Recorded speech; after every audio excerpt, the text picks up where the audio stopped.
শুক্রবার হচ্ছে গরিবদের জন্য হজের দিন, আর এই দিন পরে সকলে ভালো মন্দ খাবার খেয়ে থাকে।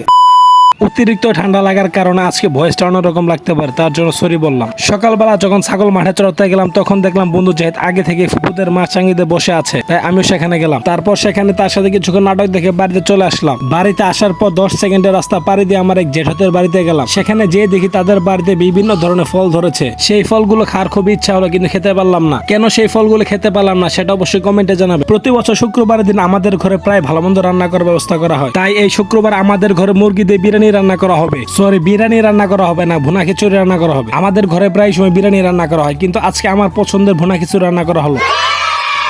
আমি যেহেতু একজন ফুটপাতের বাবুর্চি, তাই আমার ভুনা খিচুড়ি রান্না করার অভিজ্ঞতা কিন্তু রয়েছে, তাও আবার 20 বছর উপরে অভিজ্ঞতা রয়েছে আমার। আপনারা প্রথমে বিভিন্ন প্রকার মশলা সামান্য পানি দিয়ে কষে নেবেন। তারপর সেই কষা মশলার মধ্যে আপনারা মুরগির মাংস এবং আলু দিয়ে একটু কষে নেবেন। তারপর অন্য একটি পাতিলে চাউল এবং ডাউল ঢেলে নেবেন। 10 সেকেন্ড পর সেখানে কষানো মশলাগুলো আবার দিয়ে নেবেন। কষানো মশলাগুলো চাউল আর ডাউলের সাথে ভালোভাবে যেন মিক্স হয় তার জন্য কিছুক্ষণ নাড়াচাড়া করে নেবেন। ভুনা খিচুড়ি স্বাদ নষ্ট করার জন্য সেখানে একটু বিরিয়ানি মশলা দিয়ে নিলাম। শুক্রবারে ভুনা খিচুড়ি খাওয়ার স্বাদই কিন্তু অন্যরকম। সো আমি ভুনা খিচুড়ি খেতে থাকি, আর আপনারা আমার চ্যানেল নতুন হলে অবশ্যই একটি ফলো করবেন, একটি সাবস্ক্রাইব করবেন।